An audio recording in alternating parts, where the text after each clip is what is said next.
Hi, you're listening to the Stories from Africa podcast hosted by Lawrence Magaya. This is a series titled Breaking Jemima, and you're listening to episode 2 titled Slavery. The events herein happened, so this is a true story. Keep listening. That is how I became a slave for a year. Wait a minute. For a whole year? Yeah. And your mom didn't look for you? She used to go to church. I was not coming here to discuss these churches, but it's okay. That is how I became a slave, because I never went to church. I never left the homestead. I worked.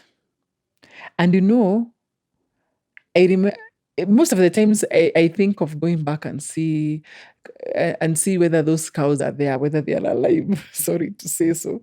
Because I will wake up and I'm like, leo wacha nifagilie hizi ng'ombe.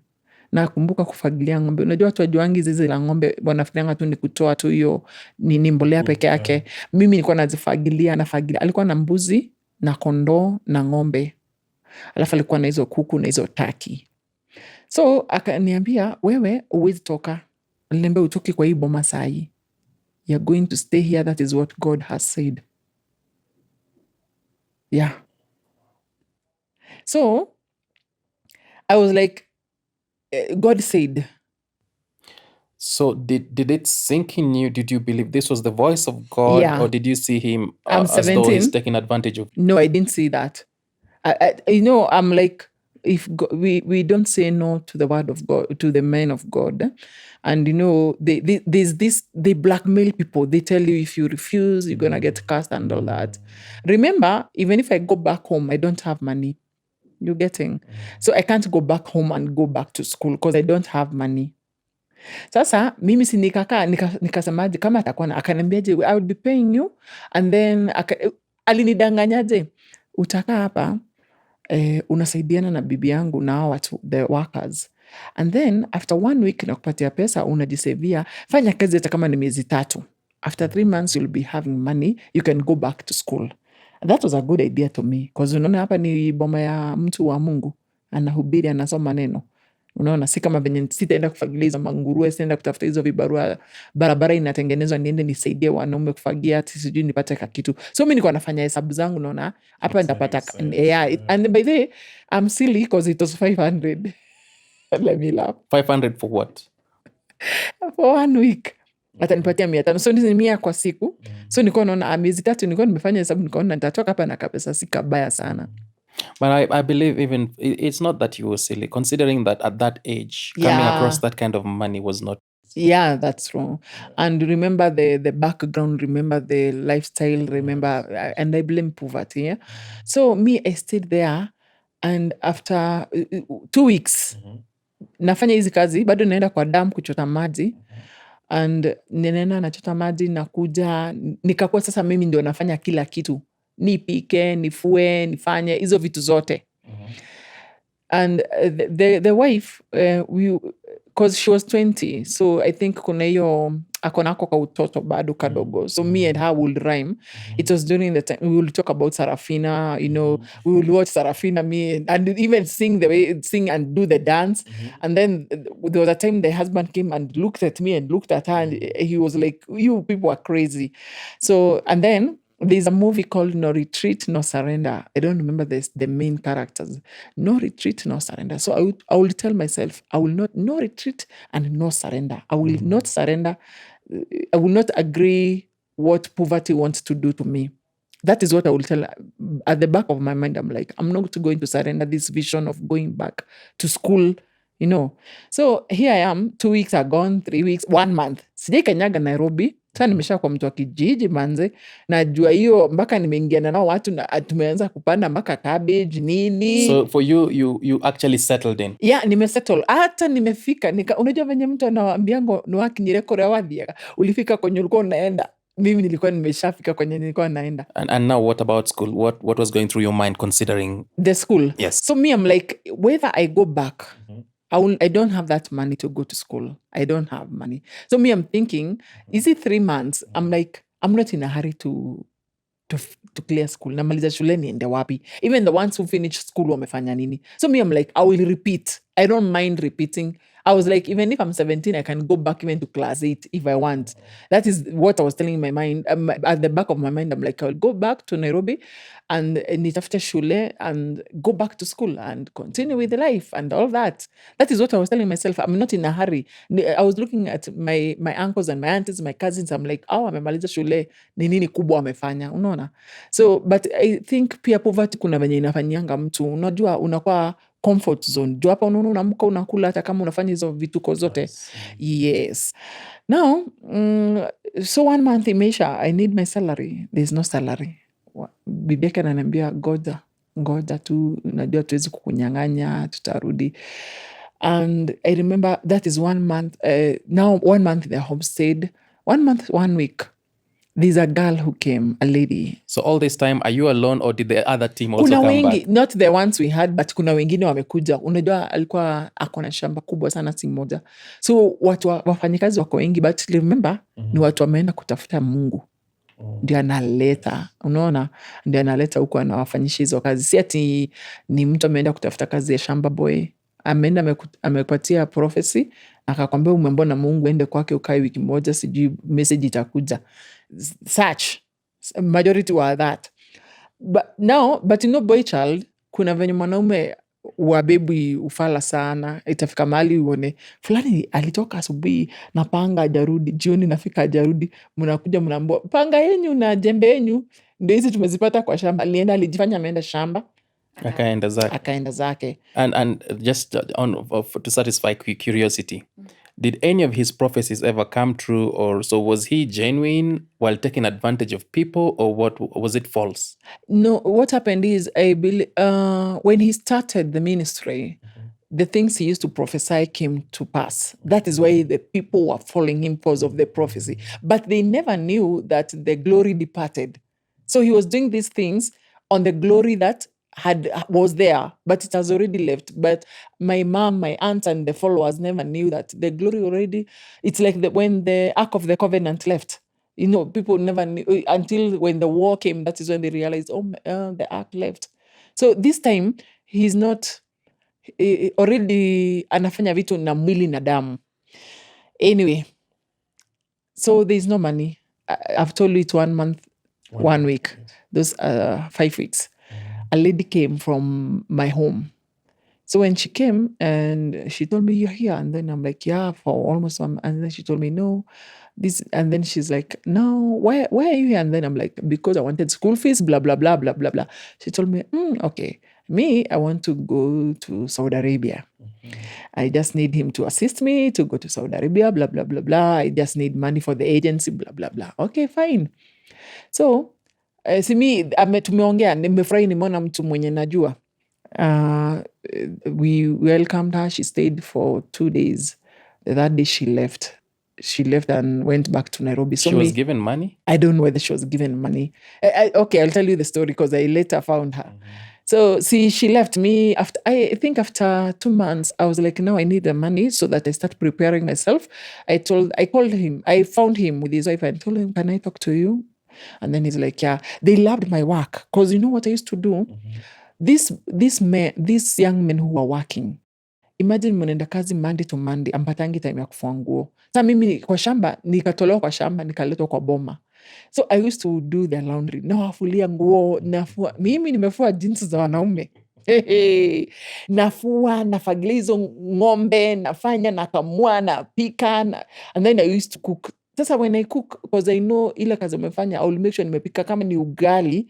I don't know whether I can do that nowadays. Tapika packet 2 za unga ya ugali na nikuni. So when they come, I make sure wamekula ugali, wameshiba. Mimi nilikuwa naona hao watu wanafaa wakule vizuri kwa sababu nimeshaenda kwa shamba. I know how mtu usikia. Alafu wanakuta nilienda kwenye wanalala, nimetoa hizo nguo, nimewafulia, nimeosha huko kwenye wanalala. So they used to love me so much. And there was one mature man, very mature. He was, I would call him dad. He had left his homestead and come to stay there according to the prophecy. So he will be like, my daughter, one day, one time, the star will shine. He will tell me that. Kwa sababu mnaona akona white hair. He was almost 60. So ni mtu amekomaa. And I'm looking at him. And baka niko namuuliza, mbona ulitoka kwako? Ananiambia, huku niko nafanyia Mungu kazi. Unajua? na nitalipwa mbinguni, nitavalishwa wherever, siku ya mwisho tapewa mabawa. So they will be very excited when they come, they find nimeoshea nyumba and all that. Now shida ikaanza kukua, si tuko na wasichana wengine bado wanakuja, he's bringing, ukikuwa gaidi anakurudisha, unakuja. Alikuwa anafanya hivyo, akiona umeanza kumuitisha pesa sana anakurudisha. Nikaona, so this is the trick. Me, it's because I don't ask for money, that is why. Wameenda naletewa wageni, wakikuja wageni niwaoneshe nyinyi mtakuwa mnaosha hapa. Sasa nikakuwa ni kama mimi ndio matron, mimi ndio mkubwa na supervise, lakini bado nafanya. Wakipika utasikia tu mtu akisema, ai, nani alipika leo? Where is Jemima apike? You know. So and then they had a fight with the wife.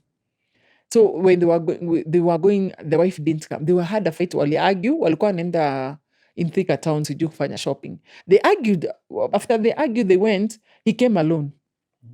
So venye alirudi peke yake, me I'm like, maybe huyu anakuja, unaweza fikiria atakuja na taksi na vitu, hajabeba vitu. Akaniambia fanya hivi, hizo vitu mko mnataka ni gani? Nikamwandikia tena list ya zile vitu kwa tunataka hizo, what. Aya, jioni ndio niliona haya.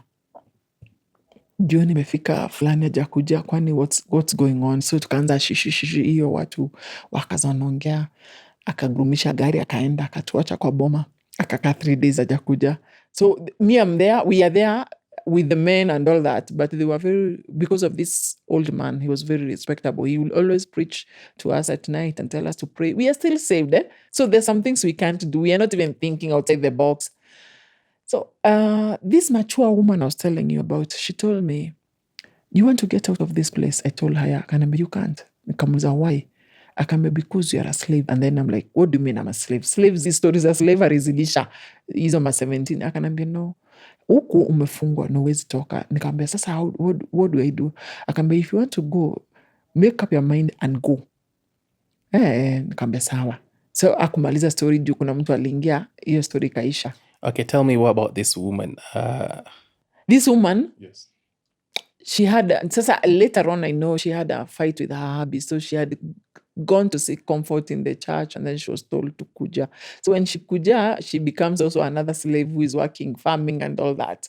And if she knows she's a slave, why is she telling me I'm a slave? Okay, she's sasa unashika sasa. So me I'm like, okay, sawa, we are all slaves anyway. Sasa in the process, yes. I started saying I want to go. I remember there's a time nilimwambia I want to go, I don't even need money. Mm-hmm. I really want to go. And he told me, wewe huku utoke uende wapi? Hakuna mahali utaenda. Utaishi hapa. Ukuambiwa, wewe hakuna mahali utaenda na sikulipi na ukaange ukijua huku utoki. Sasa ananiambia hivyo, I broke down, I sat down, I cried. Akaniambia hata ulie, hakuna mahali unaenda. Sasa hawa wengine wananiambia, wacha kubishana, don't argue with the man of God. When Elisha got angry, the 42, unaona hizo words, eh? So mi nikanyamaza. I remember niliamka nikadecide hata sitafanya kazi za boma, nitakuwa naenda shamba. Fadhali kwenda kwa shamba. Sasa nikiwa kwa shamba bado nakuja nachukuliwa na mbwa kwa boma, chakula haijapikwa. So I will do a lot more work. And the wife, what happened to the wife? She has not come back now. We're there alone. He doesn't spend the night there. He comes and goes. So now we are in the second month. Though I started opening my eyes. I could see, where ukikuja, there's some funny things that are going on that I think, let me say maybe God with his own mighty way. Nikaanza kunotice when he kujas, he will come, atakuja maybe na either mkubwa wa youth ama blah blah blah. And then usiku kama tumelala kwenye tunalala, one time ile umelala alafu unajisikia, and then I'm like, fulani yako wapi? Me I'm like, ameenda. But she stayed for so long. So I started noticing this girl akikuja, she goes to spend the night there. So see, it is 1 day, 2 days. That day, when we were going to fetch water, I sat down, nikakalia mtungi, nikamwambia fulani, I need you to tell me what is going on. So she started crying, and then I told her, listen, I know you go to that man. He's a man of God. He's married. What are you doing? What is going on? Whatever she told me. she told me that man anamkujianga kama tumelala, alimwambia lazima wawe wanalala na yeye to break curses za kwao, sijui what. I'm looking at her, I'm like, you mean this is happening? You know, there's some things that there's somebody you can look and you're like, huyu hawezi fanya. So me, this man, I'm not seeing him huku kwa boma, namwona akisimama pale kwa altar, the way he preaches, the way people get saved, the way people give testimonies wenye walikuja wakiwa wagonjwa wakaombewa wakapona. So me, I'm not, mi simwangalii kwa boma ati venye sisi humfanyia kazi, namwangalia kwa pulpit venye anahubiringi. I didn't talk to her the whole of the afternoon. We fetched water. The man comes. As usual, they do their business. Now, the following day, I remember, see, this man had told me I can run away. If I want to go, I can go. Kukakuja, hiyo kanisa ilikuwa na branches. Kukakuja branch moja ya Karatina. Acha tunitaje Karatina. Ikakuja. So the child lady used to like me so much kwa sababu akikuja, I'll make sure mimi hospitality niko sawa. Wakule, wakunywe ni waike maji ya kuoga. So I remember I told her, it was at 2, nikamwambia niko na usingizi. Akaniambia kwani ukulala? Nikamwambia nilala. Akaniambia hiyo ni stress. So I'm like, what do you mean? Akaniambia uko na mawazo mingi sana. Kuna watu wakiwa na mawazo ulala. Alafu akaniambia mawazo ni ya nini? Au nilikuwa nakatakata sukuma. Nachukua sukuma kama saizi labda mtu anunue za 200. So unajua ni mimi nikuja niziosha nikatakata. Nilikuwa nakatakata mboga. Akaniambia, do you want to leave this place? Nikamwambia, you know what? Usitoke hii boma na kelele. Usimwambie unataka kuenda. Na akaniambia, woi, na usiseme ni mimi nimekwambia. Fanya hivi, Sunday, akaniambia si leo ni Friday. Kesho fanya kazi zako zote, uoshe, ufanye. Alafu nitakuandikia note ya kusema mama yako umepewa hii note. Unajua leo kuna youth wanakuja, kuna young women wanakuja kutoka Nairobi. Utamwambia ni nani? Umwambie hii note umepatiwa, umeambiwa mama yako alikuwa kanisani akasema hasikii vizuri, lazima uende kesho. Na umwongelesha vizuri, umwambie hata unaenda urudi Monday. Juu huyu ukimwonesha tunatoka na ubaya hautatoka. Akaniambia, please, I hope you are mature enough. You won't say this. So at that time, sasa nime break down, nimeenda huko nyuma, nimelia, nimerudi. Akaniandikia ako ka note. So in the evening, mi nimepika, unasikia napikia watu, nilikuwa napikia watu, wanaume wakiwa wadogo, wanaume kawaida ni 20. Me, I'm not even counting women. Let me be like the way when Jesus was feeding people, they will count men. Sasa men, unapikia ugali, unafikiria ugali natoshanaje? Haya. So nikamwambia nimepewa note. Akaniambia note gani? Nikamwambia mimi hata sikumbuki, ni one of the people who came during the day. Aliniambia hivi, akaniambia so unataka? Nikamwambia uye nipatie ruhusa, nimefanya kila kitu, bomba nimepanga, na education ni Sunday, unibebe tu tukienda kanisa, niende nione mama, mimi sitaenda kanisa, nimuone, alafu saa 9 nirudi kwa kanisa tukuje. Ni sawa. I lied. At that point ndo niliuliza, is he a man of God?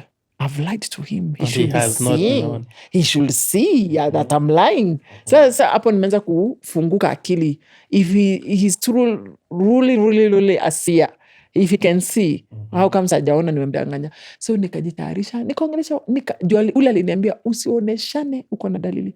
Nikaongelesha vijana vizuri, nini, tukaomba. We used to sing so much outside, under the moon and the sun and the stars. So tukaimba, tukaomba, nini. I'm like, wow, if I get out of this house, God, I'll be very grateful to you. Haya, si story ikakuwa asubuhi atanibeba na nitarudi. Hakunibeba. No. Aliniambia fanya hivi, kuna pick-up inakuja kuchukua Napier grass, itakuja ikikubeba. Na hivyo ndio sasa alienda akaendanga. He stayed 1 week. Ndio nataka ushike hii story sasa, kwa nini nilikaa 1 year.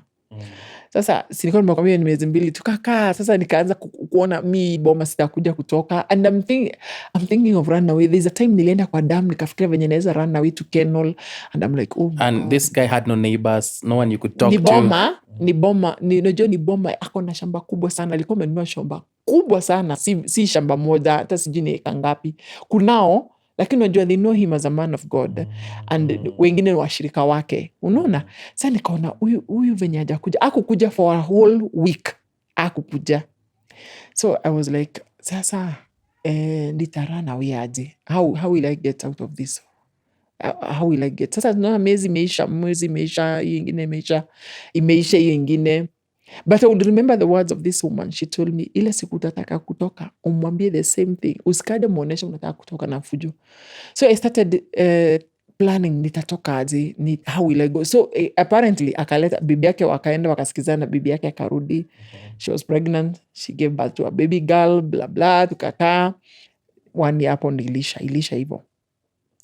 So si imekuja December, nikawambia tarehe 23 nimekaa huku hizo miezi zote, it's 1 year, because I remember it was around January. Ndio nilikuwa narudi shule, ndio mamangu akaniomba nipatie ruhusa niende tu nione mam, juu hata siku ile nilikwambia ni mgonjwa.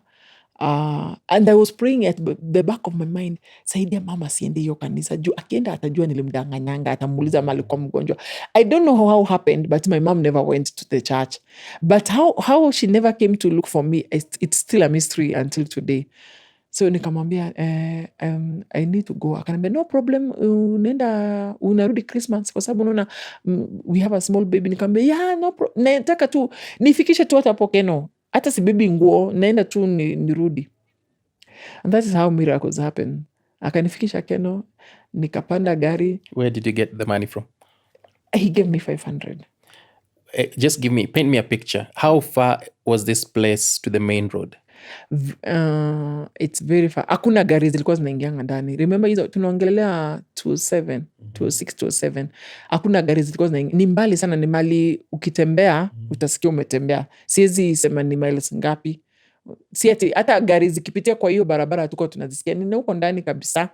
So the people who will hear the story they will understand. Wakisikia nikitaja dam na si tuko mbele ya dam, watajua they will understand what I'm talking about. So alinifikisha na pick up, akanishukisha, nikaingia gari. Sema nipatia 500. Nikapitia siku kulikuwa na supermarket ilikuwa inaitwa Macro. Nikasema kitu ya kwanza cha ninunue juice na ninunue crisps nipelekee my younger brother. Nikatokelezea my mom. Nikapata my mom was there. It's 24th, tomorrow is Christmas. So I'm looking at them. I'm like, you people, you don't know what I went through. You don't know where I was. But I didn't want to have. And then I asked my brother, kisha ni Christmas? Akaniambia, hatuna Christmas sisi. So nikamwambia, nimeleta juice. 500 was a lot kwa sababu nilikuwa nimenunua juice to popcorns to crisps hapo. Na nimebaki na change. Nikamwambia, fanya hivi, tuende Gikomba. Nikambeba. Nikampeleka, tukaenda Gikomba, nikambea ka short na ka t-shirt. Yeah, I had money. That 500 was a lot. Na tukarudi home. Na I thank God for that Christmas. And on 26th, I met that lady I told you who was from our own homestead. Nikamza, you never went to Saudi Arabia? No. And then akanambia, you know what? That guy is a rapist. He raped me. And then I'm like, what? So sasa nikaanza kushikanisha plus wale wasichana alikuwa analeta nini hizo vitu, and I was like, okay, this is the wrong time, this is the wrong person, this is the wrong. Sasa nika decide sio lazima nisome, naweza tafuta course ya kushuka nywele ama ya kushona nguo. Let me forget about all that. So that evening I spoke to my mom, nikamwambia, now I want to go back to this man, this and this is what has been happening and I want to go back. Akaniambia, do you still want to go to school? Yeah. Akaniambia kuna Gumbaru. Nikamwambia Gumbaru? Akaniambia iko pale St. Peter's Claver. We can go there and talk to them. Alafu akaniambia lakini nitakupeleka Kalsa. So unaona Kalsa bus station. Uingie huko ndani, wakiona kama unaweza rudia ni sawa, unaweza rudia. Lakini sasa unajua nimegrow.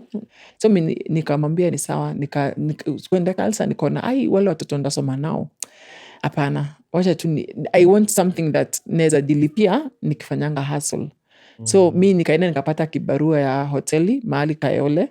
And then I talked to the lady. She's a very good lady. Her name is Mary Favor. Mary Favor, wherever you are, may God bless you so much. Now, just so that I ask a question. Now, this man, he never tried to touch you, never tried to rape you? No, he was not. Me, no, because him venye mi nafikirianga alikuwa unaona ile kazi nilikuwa nawafanyia So mimi alikuwa naona akiguza ataharibu, kwa sababu wasichana wengi walikuwa wamekuja kwa boma wakishindwa. Unaona mimi nafanyia ya ng'ombe ya nini, napika, nafanya hizo vitu, nafulia hawa, and then alikuwa ananipata nikiongea na hao watu na hao wazee. Sasa alikuwa na hao wenye wanakuja, unaona, and then wenye walikuwa wanakuja wa youth wa nini hivyo, hata wa mama wa kwingine ndio ataleta.